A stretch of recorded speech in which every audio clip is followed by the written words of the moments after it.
9 silent signs of diabetes on your feet. Don't ignore these.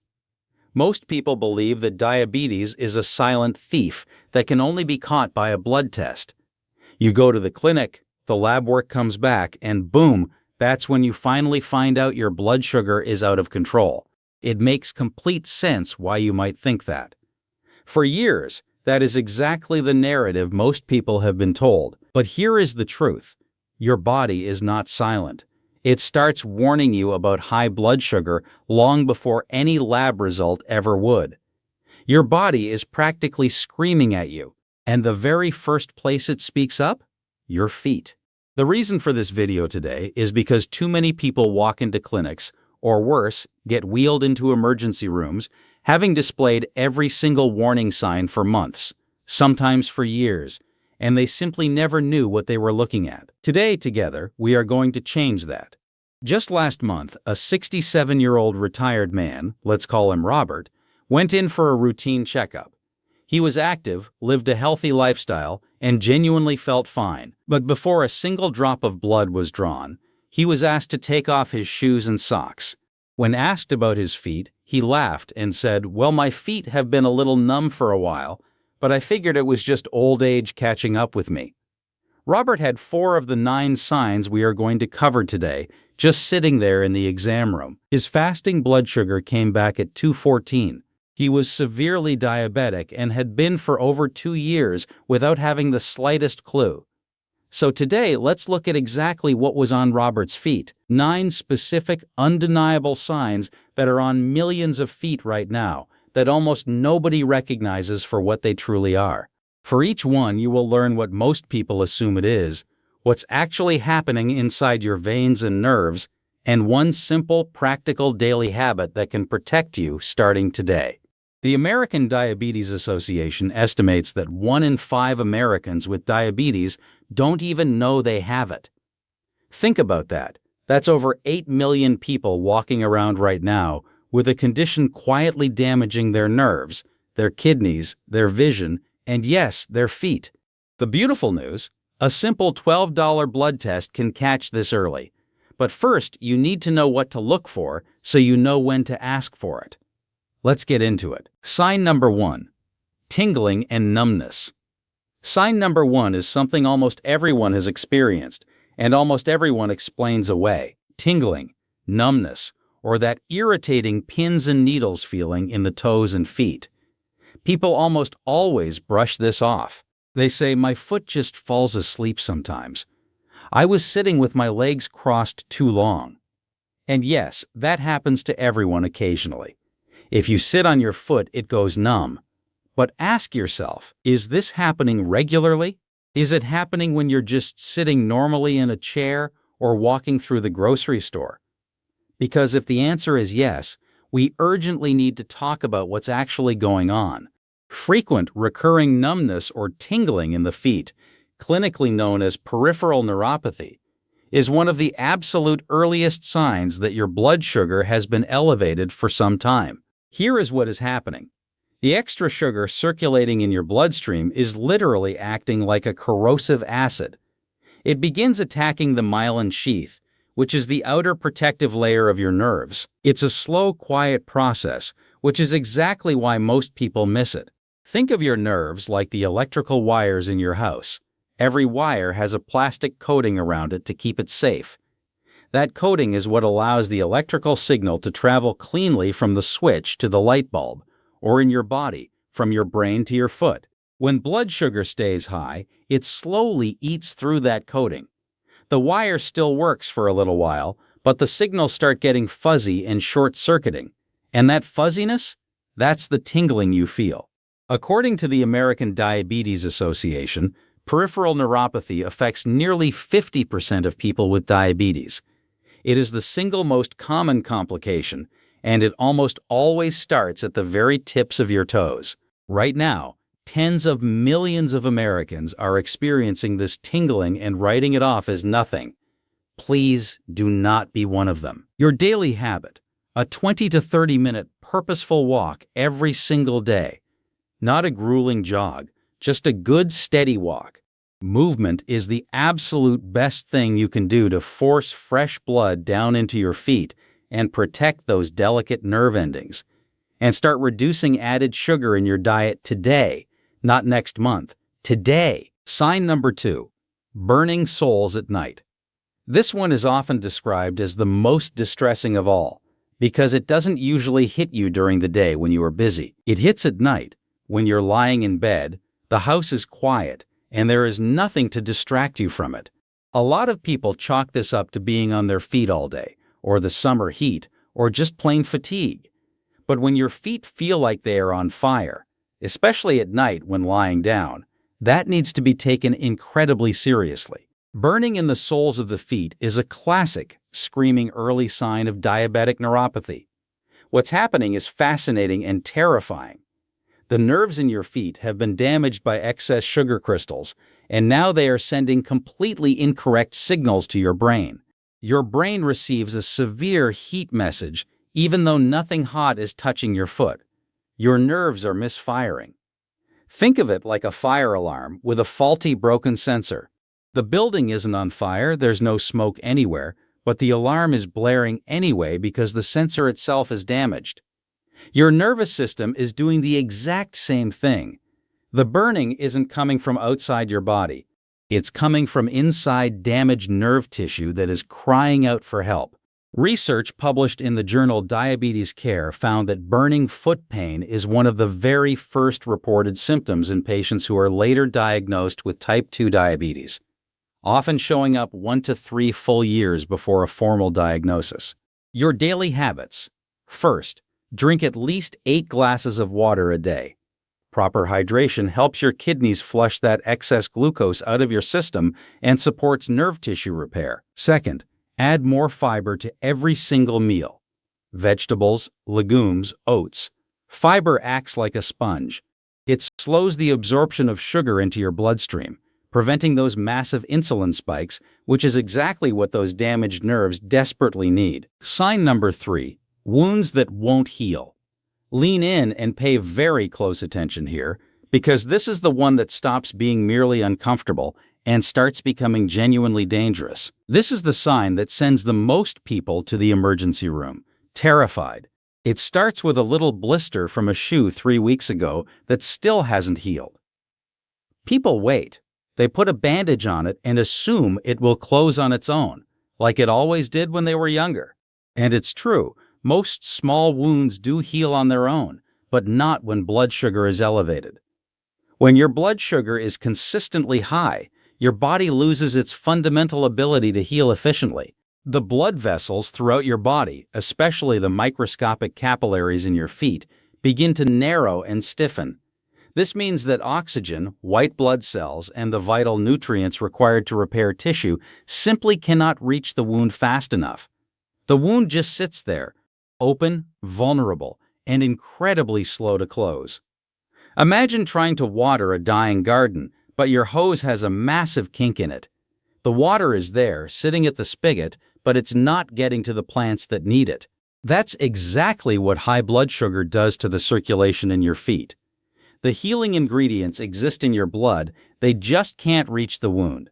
And an open wound that won't close is a severe infection waiting to happen. The Centers for Disease Control reports that diabetic foot ulcers are the leading cause of non-traumatic lower limb amputations in the United States. Over 100,000 amputations per year. And almost all of them, every single one, was preceded by a small, innocent-looking wound that was ignored. Your homework. After your bath or shower tonight, sit down and look at both of your feet carefully. Look between every single toe. Look at your heels. If you see any cut, any blister, or any broken skin, clean it immediately with mild soap and water. Apply an antiseptic and cover it. And if it hasn't visibly improved in 48 hours, call a doctor. Not next week. 48 hours. Sign number 4. Skin discoloration on the ankles. Sign number 4 is hiding in plain sight. Most people walk past it in the mirror every single day without realizing what they're looking at. It's highly visible, it's been there for months, and almost nobody connects it to blood sugar. This happens when the feet or lower legs turn darker or take on a reddish, rusty hue. It's easy to assume, I think it's just sun damage, or I've always had dark skin on my ankles. And while skin changes with age, there is a very specific pattern of discoloration, particularly around the ankles and shins, that is a massive red flag for assessing blood sugar risk. When circulation is compromised by high blood sugar, the lower legs and feet don't receive enough fresh, oxygenated blood. But worse, the blood that is down there has trouble getting back up to the heart. The blood pools. Red blood cells break down and leak iron into the skin, which changes the color. You may see darkening, deep red, or even a shiny bluish tint around the ankles. This is your skin waving a red flag, telling you that blood flow to that region is failing. In some cases, the skin also becomes paper-thin, shiny, and fragile, another massive indicator that the tissue is starving. Think of your blood as a fleet of delivery trucks carrying oxygen and nutrients. Your feet are at the very end of the longest delivery route in your entire body, further from your heart than any other part. When the roads narrow because of damaged blood vessels, the deliveries stop arriving on time. The skin, starved of fresh oxygen, changes color. It's a distress signal you can see with your own two eyes if you just know what you're looking for. A study in the Journal of the American Academy of Dermatology found that these specific skin changes are detectable, on average 18 months before a formal diabetes diagnosis. Your daily habit, 5 minutes of ankle circles, toe raises, and calf stretches every single morning before you even get out of bed. Even that small amount of deliberate movement acts like a pump, getting blood flowing into your feet. And if you can't exercise, simply elevating your feet slightly while you sit watching TV can make a highly meaningful difference. Sign number 5. Severe chronic cracked heels. This one surprises people the most because it looks completely harmless. In fact, most people have dealt with it for years and never once connected it to their blood sugar. My heels crack every winter. It's just dry skin. That is an incredibly common thought. And yes, winter dry skin is extremely common. But when your heels are cracking badly in the middle of July, or no moisturizer seems to help no matter how thick you slather it on, that is a completely different story. Diabetes affects what we call the autonomic nerves. These are the nerves that control the automatic functions of your body that you never have to think about, like your heart rate, your digestion, and yes, regulating moisture and sweat in your skin. When these specific nerves are damaged by high blood sugar, the sweat glands in your feet literally stop working properly. Your feet lose their natural ability to moisturize from the inside out. No amount of expensive lotion fixes the root cause because the internal sprinkler system is broken. Think of your skin like a brick wall that needs to stay sealed to keep the elements out. When those autonomic nerves are damaged, the mortar between the bricks starts drying up and crumbling. Deep cracks appear, and those cracks in the thick skin of your heels are not just a cosmetic annoyance. They are open, unsealed doors for bacteria and infection to march right in. In a foot with poor circulation, an infection in a cracked heel can become bone deep and very serious, very quickly. The American Podiatric Medical Association identifies chronic, hard-to-treat heel cracking as a massive indicator of autonomic neuropathy in seniors. What you should do: moisturize your feet every single night before bed. A good thick lotion or pure coconut oil works wonders. Apply it to the sole and the heel thoroughly, but listen carefully. Never apply moisturizer between your toes. Trapped moisture between the toes is a breeding ground for severe fungal infections. Keep the toes dry, moisturize the heels, and drink your water. Your skin needs hydration from the inside just as much as the outside. A quick check-in. I want to pause here for just a moment. We've been through 5 signs so far, and I want to ask you something directly from one human being to another. Have you noticed any of these signs in yourself? Or maybe in someone you love deeply? A spouse, an aging parent, a sibling? If the answer is yes, even if it's just one sign, I want you to go down to the comments section right now and type the word yes. Just yes in capital letters. That's all I need. I read every single comment on this channel. If you have a question, ask it. If you're scared or concerned, drop a comment. That is exactly why this channel exists. We are here to talk with you, not at you. And if you are finding this information useful, hit the like button right now. It takes exactly 1 second, and it tells the algorithm to show this video to more people who desperately need this information. All right, let's keep going. We have 4 more crucial signs. Sign number 6, persistent swelling, edema. This one is far more serious than most people realize because it's not just telling a story about your feet, it's telling a story about what is happening to your kidneys at the exact same time. Almost everyone with this symptom assumes, well, I sit at my desk all day, or I stand on my feet in the shop. Occasional swelling is normal. And to be fair, occasional swelling from a long day of activity is normal. But if your feet and ankles are consistently swollen, puffy, and you are leaving deep, visible sock marks etched into your skin every single evening, the picture changes entirely. High blood sugar doesn't just attack nerves, it aggressively attacks the kidneys. And your kidneys control your body's entire fluid balance. When kidney function is impaired by years of filtering thick, sugary blood, fluid begins to accumulate. And where does it go? Gravity drags it to the lowest part of your body, your feet and ankles. This swelling, clinically called edema, is a glaring sign that your body's internal filtration system is buckling under stress. Think of your kidneys as the water filtration plant for your entire city. Every drop of blood passes through them to be cleaned. When high blood sugar damages those delicate filters, the system backs up. The excess fluid has nowhere to go except downward. Try this right now. Press your thumb firmly into the swollen area around your ankle. Hold it for 3 seconds and let go. If the indentation stays there, looking like a little crater in your skin, that is called pitting edema. It is not something to brush off. The National Kidney Foundation reports that diabetic kidney disease affects approximately 1 in 3 adults with diabetes, and lower extremity edema is frequently the very first visible sign that kidney function is failing. Your daily habit. When you rest today, elevate your feet above the level of your heart. Put them up on a couple of thick pillows on the couch. This uses gravity to help pull that accumulated fluid back toward the center of your body so your kidneys can process it. Also, ruthlessly reduce sodium in your diet. Salt acts like a magnet for water. It causes your body to retain fluid, which makes edema significantly worse.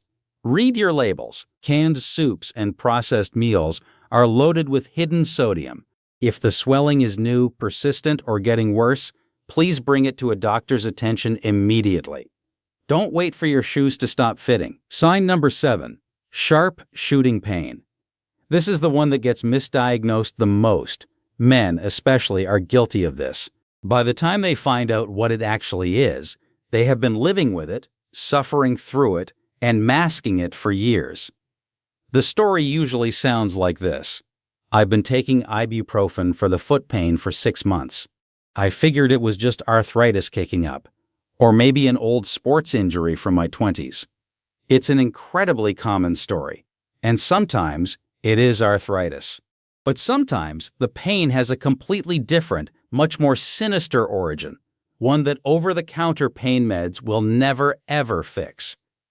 When nerves are damaged by chronic high blood sugar, they don't always just go quietly numb. Sometimes they become hyperactive and enraged. Instead of going dead, they start firing random, intense, violent signals that your brain interprets as severe pain. People describe it as a stabbing sensation, an electric shock shooting up the leg, or a hot needle being driven through the bottom of the foot. This happens most often at night, when there are no other sensory distractions. Think of a car alarm on a vehicle that was damaged in a fender bender. Every few minutes, the alarm starts screaming for absolutely no reason. Nobody is breaking into the car. The alarm is just broken. That is exactly what a damaged nerve does. It sends violent alarm signals to your brain when nothing is actually attacking your foot. The pain is completely real. You are not imagining it, but its source is nerve dysfunction, not a structural injury. Taking ibuprofen for this is like putting duct tape over the blinking check engine light on your dashboard. It masks a signal your body is desperately trying to send you. A landmark study in the New England Journal of Medicine found that painful diabetic neuropathy affects approximately 25% of people with diabetes, and it is routinely mistaken for arthritis or age-related joint pain. Your daily habits. Every morning, do 5 minutes of gentle foot and ankle stretching before you put your weight on the floor. Flex your feet, circle your ankles, pull your toes back gently with a towel. Wake those nerves up and get blood moving. And every night before bed, give your feet a gentle 3-minute massage. Light, circular strokes along the sole and up the ankle. Your nervous system will thank you. Sign number 8. Chronically cold feet. This is the one that indicates how far things have progressed. When this symptom appears, it's a clear sign we are not in the early stages anymore. And almost every single time, the first reaction is, "I've had that my whole life." "I've always had cold feet," they'll say. Or, "My partner has stolen the electric blanket every winter for 30 years because my feet are ice." It's easy to laugh off. But the serious questions are your feet cold in July? Are they cold when you're under 3 heavy blankets? Because that is when it becomes highly concerning. Cold feet that persist regardless of the temperature in the room, cold in summer, cold under blankets, cold even when the rest of your body is sweating, are a massive indicator of significantly compromised blood circulation. Your blood vessels have narrowed, thickened, or stiffened to the point where warm, fresh blood simply is not reaching the tips of your feet in sufficient volume. Think of your blood vessels like the heating system running pipes to every room in your house. When those pipes become clogged and narrow from years of blood sugar damage, the heat simply doesn't make it to the furthest room. The room stays freezing cold no matter how hard the furnace works in the basement. That cold is not about the weather outside. It's about the broken pipes inside. The American Heart Association identifies peripheral artery disease, which is caused by narrowed blood vessels, as affecting over 8 million Americans, with diabetes being the single largest risk factor. Chronically cold feet are one of its earliest, most consistent symptoms. The absolute best response: a 30-minute brisk walk every single day. Not a slow stroll looking at the birds, but a purposeful arm-swinging walk. This literally forces blood circulation down into the feet, strengthens the blood vessel walls, and over time your body can actually build new microvessels to bypass the damage. Start with 10 minutes if 30 feels like too much. The important thing is to start. Sign number 9. Hair loss on legs and toes. Finally, sign number 9. This is the one almost nobody ever talks about. You rarely see it covered in a standard patient brochure. Most people walk right past it, but once you know it, you will never unsee it. It rarely comes up because people rarely notice it themselves. But if you look closely at the lower legs, the ankles, and the tops of the toes, sometimes there is a very visible, stark absence of hair in those areas. You might look down, rub your shin, and realize, I never noticed that I stopped growing hair there. And that is exactly the problem. It's a quiet sign, so easy to miss, but it matters deeply. Hair follicles are living things. They need a constant, steady supply of rich blood and oxygen to survive and function. When circulation is significantly impaired by long-standing elevated blood sugar, the follicles in your feet and lower legs slowly get choked off. They stop receiving the nutrients they need. Over time, to conserve energy, the body sacrifices them. They stop producing hair entirely. That smooth, hairless skin on your lower legs or toes is a visible marker of blood vessel damage that has been progressing in many cases for years. Think of hair follicles like small, delicate plants in a garden. When the main irrigation pipe narrows or gets blocked, the plants don't die instantly. They just gradually stop growing, wither, and vanish. The absence of growth is your body sending a clear message about your cardiovascular health. A message you can see every time you look down in the shower, Research published in the journal Diabetes, Obesity, and Metabolism found that hair loss on the lower extremities correlates significantly with peripheral vascular disease in diabetic patients. It is a reliable, frequently overlooked sign. Your action step: right after this video ends, look at your lower legs and the tops of your toes. If the hair is significantly thinner than the rest of your leg or absent entirely and you aren't wearing tight socks that rubbed it off, schedule a blood glucose test this week, not this month, this week. It costs approximately $12 at any certified lab, and for most people watching this, $12 can change the entire trajectory of the rest of your life. Now you know. What's next? We have covered a massive amount of ground today. 9 signs. 9 distinct chances to catch something terrible before it catches you. One of the most heartbreaking things is seeing someone who has had every single one of these signs for 2 years, only just finding out why. It's not because they didn't care about their health. They cared deeply. They just didn't have the information. They didn't know what their body was trying to tell them. You now have that information. You are armed with it. And there is just one thing left to do. Tonight, before you go to bed, sit on the edge of your mattress and truly look at your feet. Take 30 seconds, look at the color of the skin, look between the toes. Run your hand over the bottom and feel for numbness. Check for any wound, any crack, or any blister that shouldn't be there. 30 seconds. That's all it takes. And if you see or feel anything on this list we talked about today, please call your doctor or local clinic tomorrow morning, not next week, tomorrow. Because the earlier you catch high blood sugar, the more completely it can be managed, and in many cases reversed, through a simple change in diet, a daily walk, and an honest conversation with your physician.